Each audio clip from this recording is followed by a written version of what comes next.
Buat kalian yang mau mendukung channel pariwisata ini agar terus berkembang, kalian bisa klik subscribe ya, karena subscribe itu gratis. Dan dengan kalian subscribe, kalian telah mendukung channel ini supaya terus membagikan informasi seputar dunia pariwisata. Halo semua, selamat datang di videoku kembali. Thank you banget ya buat kalian yang udah ngikuti video ini. Kali ini dalam videoku, aku mau sharing ya, bagaimana caraku itu dulu waktu aku kuliah, itu bisa sambil kerja. Dan itu nggak mengganggu kuliahku. Aku bisa lulus kuliah itu tepat waktu ya. Di D3 itu aku bisa lulus dalam waktu 2,5 tahun, dan di S1 bisa lulus dalam waktu 3, ditambah itu pokoknya total itu 1 tahun. Nah, jadi kalau dari awal sampai selesai itu kira-kira ya 3,5 tahun lah, dari awal masuk kuliah sampai selesai kuliah. Oke, jadi kita bicara latar belakang dulu ya. Kenapa kok aku mengambil kuliah sambil kerja? Biasanya ini ada beberapa alasan ya. Jadi beberapa alasan itu bisa, misalkan kalian itu ingin cari pengalaman ya, itu bisa banget. Kalian bisa kuliah sambil kerja, tetapi itu bukan istilahnya urgensi ya. Itu berarti nggak sesuatu yang urgent, karena kalian masih bisa dibiayai orang tua, karena cuma mau cari pengalaman. Terus yang kedua, ingin cari relasi. Nah itu bisa banget juga. Itu nggak urgent banget ya, karena ibarat kata kalian cari relasi itu bisa juga di kampus, tapi juga bisa di tempat kerja. Jadi itu bukan yang urgensi. Nah kalau aku kemarin yang urgensi ya. Jadi karena uang sangu dari orang tua nggak cukup, urgent dalam artian ya nggak cukup, itu akhirnya cari tambahan. Nah ini dia yang mempelopori aku akhirnya kuliah sambil bekerja. Nah beberapa orang mungkin ada yang mengalami hal yang sama seperti aku, dan mereka bingung bagaimana caranya bisa kuliah sambil kerja tapi nggak mengganggu waktu kuliah mereka. Nah pada prinsipnya tips yang pertama itu kita harus tahu prioritas kita dulu ya. Jadi ibarat kata gini, kita harus tahu prioritas kita tuh. Misal aku orang Magelang datang ke Jogja itu mau ngapain? Aku datang ke Jogja itu pingin kuliah, pingin dapat gelar dari perkuliahanku di Ahli Madya dan di Sarjana Pariwisata itu sendiri ya. Jadi kita harus tahu prioritasnya dulu dong. Aku mau kuliah nih, tapi uangnya nggak cukup. Berarti bukan kita harus mengorbankan kuliahnya, enggak, tapi kita harus mencari cara supaya bisa kuliah sambil bekerja. Nah kuliah itu kalian harus bisa punya target. Kuliahnya harus ditarget, harus lulus kapan dan harus selesai kapan. Itu nggak boleh kalian terus nyantai-nyantai, nanti bisa molor. Jadi kalau aku pokoknya karena sistem kampus sudah seperti ini, di SKS-nya dipaketkan, jadi harus lulus bersama teman-teman yang lain, kayak gitu. Kemudian untuk prioritas yang kedua ya, yang pertama kan kuliah, yang kedua juga prioritasnya kerjaan, karena uangnya nggak cukup, mau nggak mau juga kerjaan menjadi prioritas juga. Ya kerjaannya prioritasnya gini, mau dapat uang berapa? Kira-kira mau dapat uang berapa? Kayak gitu ya. Misal sehari dulu aku sempat kerja di rumah makan, dapat uang 25.000 ya, sebulan berapa? Jadi hitung, kira-kira cocok nggak sama apa yang dikerjain? Nah bisa dapat penghasilan lebih nggak yang nggak ganggu waktu? Itu nanti kita bahas ya. Terus yang ketiga, prioritasnya juga me time ya. Jadi kalian harus punya waktu me time juga, harus punya waktu luang juga ya, untuk ibadah, untuk kumpul keluarga, untuk olahraga, dan untuk juga yang lain-lain ya, membangun relasi. Jangan sampai kalian kuliah kerja, tahun ini kuliah kerja nggak, tapi ibadah kalian nggak ada, terus kalian juga nggak punya waktu olahraga, itu nanti malah jadi sakit. Jadi kalian yang pertama harus tahu prioritas kalian. Jadi kalian susun dulu ya prioritasnya. Lalu yang kedua itu kalian bisa pahami sistem kampus. Jadi kalau kalian kuliah sambil kerja, kalian harus memahami sistem kampus ya, supaya kalian nggak terkena suspensi, atau kalian nggak kena DO, atau kalian nggak kena semester yang harus ngulang. Pinginnya menghemat biaya malah jadi tombok kalau kayak gitu ya enggak. Nah jadi kalau dulu aku di kampusku yang lama itu, sistem kampusnya itu lumayan enak ya. Aku kuliah di Stipram ya, aku bilang aja karena di videoku udah banyak. Aku kuliah di sekolah pariwisata, aku ambil jurusan perhotelan dan pariwisata ya. Jadi sistem kuliah di kampusku itu enak. Bahkan juga karena aku ambilnya vokasi, itu malah justru 70% itu kebanyakan praktek. Jadi banyak waktu luang yang bisa digunakan. Misalkan itu jam kuliah itu dari pagi itu jam jam 7. Nah, satu makul itu 2 jam. Jadi misalkan kuliah jam 7, karena satu hari itu hanya satu makul, maka jam 9 sudah selesai. Nah, sisa waktunya mau buat apa? Itu kan bisa buat UKM, bisa buat cari kerja, bisa buat cari uang. Nah, itu aku manfaatin untuk cari uang. Jadi sistem kampusku waktu dulu itu, kalau misalkan aku hari Selasa ada kuliah, itu nggak bisa masuk kuliah, itu bisa diganti hari Rabu atau hari Kamis dengan cara ikut kelas lain. Dengan catatan itu di kelas lain itu ada ya mata kuliah itu juga. Jadi itu bisa ganti absensi, sehingga aku tiap kali ujian itu bisa lulus, bisa lolos dan dapat nilainya lumayan juga. Karena hitungannya nggak pernah bolos. Kayak gitu sih ya, pokoknya kalian harus pelajari sistem kampusnya dulu. Juga ada sistem kampus itu yang kuliah malam. Nah, itu bisa juga kalian manfaatin itu ya. Kan sekarang itu tempat kuliah yang kuliah malam itu kan banyak juga. Nah, itu dimanfaatkan juga sebagai sarana untuk kalian kalau misalkan memang urgency, itu urgent kayak tadi aku bilang ya, memang butuh banget ya, kalian ambil kuliah malam, pagi siangnya kerja atau siang sorenya kerja, malam kuliah. Kayak gitu sih. Memang ini agak istilah ya agak crowded, tetapi nggak masalah asal kalian bisa kuliah sambil bekerja. Kemudian yang ketiga saranku ya, tanya dosen, minta pendapat dari dosen, minta pendapat kakak kelas yang juga mengalami hal yang sama. Itu karena di kampusku dulu kayak gitu juga ya, jadi banyak juga yang mengalami hal yang sama, harus kuliah sambil bekerja, ya tanya-tanya.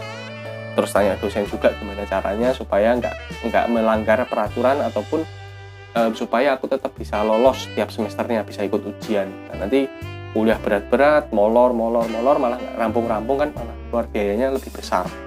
Jadi tanya, jangan malu tanya sama senior, jangan pernah malu tanya sama dosen atau tanya sama temen yang udah mengalami lebih dahulu. Terus yang keempat ya, ini ambil kerjaan itu kalau bisa ini yang sesuai kerja jurusan kalian. Jadi pekerjaan yang sesuai jurusan kalian itu malah justru akan membantu kalian makin dalam di kuliah kalian. Misalkan dulu aku di perhotelan, aku ngambilnya itu casual di hotel. Aku ngambilnya kerjaan part-time di rumah makan. Aku ngambilnya kerjaan kayak gitu. Jadi itu nolong banget ya ketika kuliah itu justru sudah paham sebelum dijelaskan. Kalian juga ada juga sih, ini beberapa temanku juga ada yang di kuliah di teknik informatika itu Pak ya. Dia bisa membuat web, itu juga bisa ya. Terus ada juga yang kuliah di desain grafis itu membuat logo juga. Keren sih menurut aku ya. Jadi kuliah sambil bekerja itu sekarang bisa banget sih. Menurut aku itu tinggal sekreatif kitanya aja. Jadi pinter-pinter kalau bisa memang ngambil yang sejurusan atau semata kuliah dengan kuliah yang kita ambil di tempat kuliah. Jadi kerjanya itu juga bisa sambil belajar. Tetapi misalkan nggak sejalur pun nggak masalah ya. Yang namanya ini kan kadang juga urgent ya. Tapi itu kembali ke kalian. Pokoknya pinter-pinter kalian dalam membagi waktu tersebut. Kemudian yang kelima, kalian bisa kerja yang tidak terikat. Jadi cari kerjaan itu yang nggak terikat waktu. Maksudnya tidak terikat waktu itu ya lebih fleksibel ya. Kayak aku dulu kerjaan itu selain di rumah makan, aku juga casual di hotel ya. Jadi casual di hotel itu istilahnya itu kayak pekerjaannya itu panggilan. Jadi ketika hotel ada wedding, ada event meeting atau ada event conference, itu diundang nanti. Nah itu lumayan sih per hari. Kalau tahun 2015 sampai 2018 kemarin itu sekitar 60 sampai 70 ribuan ya. Jadi tiap kali event dapat uang segitu per hari. Kemudian kalian bisa juga marketingan barang itu bisa banget.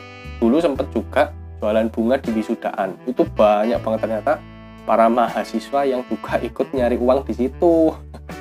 Sebetulnya itu pinter-pinteran kita aja sih. Memang bener-bener pinter-pinteran kita kok. Jadi itu nggak terikat ya. Jadi misalkan kan wisuda itu biasanya hari Sabtu ya. Sabtu itu kan biasanya kuliah itu juga kosong ya. Walaupun dulu aku kalau Sabtu juga kuliah ya, karena kuliah di perhotelan. Tapi bisa kok. Jadi wisuda itu kan biasanya orang tua terus teman-teman pada datang itu kan jam 10 aja udah tawarin teh bunga-bunga di situ. itu bisa nggak modal lagi, bisa ngambil barang, terus dengan jaminan, terus kalian bisa jual, kalau nggak laku dikembaliin itu bisa. Atau yang pengen supaya untungnya gede, beli barangnya dulu terus kalian jual, ya itu juga bisa. Itu tergantung kalian lah, pokoknya intinya sih itu pinter-pinteran. Dulu juga sempet jual owolan, jadi ngumpulin baju bekas teman-teman ya. Ini ibarat kata malah kayak dulu pakai BBM ya, jadi tulis di status BBM tuh siapa yang punya pakaian, punya baju. Itu teman-teman banyak ngerespon baju bekas ya, bilang baju bekas ini terus diambilin. Nah, terus aku bawa ke Prambanan, jual di sana. Itu juga salah satu cara untuk bisa mendapatkan uang. Itu nggak perlu repot-repot banget sih, tinggal teman-teman aja yang mau support. Nah, kayak gitu. Terus bisa juga kerja di IO, WO, itu juga nggak begitu terikat ya. Cuma pas event memang kalian diwajibkan hadir, jadi mau nggak mau memang harus bisa. Terus bisa juga open PO, banyak juga temanku ya yang karena kami kuliahnya di jurusan perhotelan, open PO. Jadi buat nasi goreng, open PO buat hari Sabtu, harganya 15.000, terus di list. Nah itu nggak ganggu sih, nggak ganggu ya. Jadi buatnya open PO itu nggak ganggu perkuliahan, karena buatnya di luar jam kuliah, dan itu pun nggak menelan kerugian juga ya, karena pembuatannya pun itu sesuai sama pemesanan. Terus tips ke-6 dari aku sendiri, cari tempat kerja yang ibarat kata itu cari tempat kerja yang bisa part time lah. Kalau kalian misal tadi aku bilang cari tempat kerja yang tidak terikat tuh, misal nggak dapet ya cari tempat kerja yang bisa part time. Part time itu gimana ya? Part time itu paling kerjanya cuma 4 jam 5 jam aja dalam satu hari. Itu ada kok, ada beneran. Dulu waktu zaman aku kuliah itu temanku ada juga yang di Yami Panda ya, itu 5 jam kerja, itu part time juga. Walaupun uangnya nggak begitu gede, tapi paling tidak lumayan, kalian masih ada pemasukan tambahan. Bisa juga di kafe ya, bisa juga jaga warnet. Intinya sih itu benar-benar pintar-pintar cari relasi. Kalian bisa cari juga atau cari di grup-grup Facebook ya, atau di OLX itu ada juga kadang lowongan-lowongan kerja kayak gitu ya. Kemudian yang ke-7, apalagi ya kira-kira yang ke-7, nah ini dia yang ke-7, mungkin saran dari aku sendiri, kalau kalian udah kerja itu uangnya ditabung, jangan sampai terumbar-umbar nggak tahu kemana ya. Pokoknya penyesalanku selama aku kuliah, walaupun aku udah dari awal kuliah sambil kerja, itu waktu aku lulus kuliah itu tabungan nggak ada karena uangnya itu selalu kepake buat biaya hidup, buat beli sesuatu yang sebetulnya mungkin masih bisa dibeli itu nanti, tetapi aku beli sekarang karena nggak aku manajemen dengan baik. Jadi kalau bisa kalian mulai dari sekarang, kalau kalian memang kuliah sambil kerja dan itu urgent ya, uangnya bisa ditabung lah sedikit-sedikit ya. Misalkan kalian penghasilan sebulan bisa 500.000 ya, 10% lah, 50.000 kalian simpen, kalian tabungin ke emas atau kemana itu ya, bisa. Nanti gampang itu, emas tuh sekarang 50.000 udah bisa beli. Emas mana? Emas Pegadaian itu bisa ya, jadi nabung di situ. Terus buat kalian sendiri pokoknya pinter-pinter aja sih ngatur uang ya, sehingga nanti ke depan manfaat dari kita kuliah sambil kerja itu ada. Oke, kalau kalian mau tahu manfaat kuliah sambil kerja, nanti aku akan buatin videonya juga ya, sehingga kalian bisa tahu nih apa bedanya orang yang dari awal itu kuliah aja nggak sambil kerja sama orang yang udah kuliah itu dari awal kerja sampai akhirnya dia lulus, mentalitasnya kayak gimana, perbedaannya kayak gimana, nanti kita bahas. Oke, thank you banget. Jangan lupa kalian komen, like, dan subscribe video ini. Dan kalau ada pertanyaan atau kalian mau sharing-sharing atau mau curhat, tulis aja di kolom komentar. Oke, sampai jumpa di video selanjutnya ya. Dadah.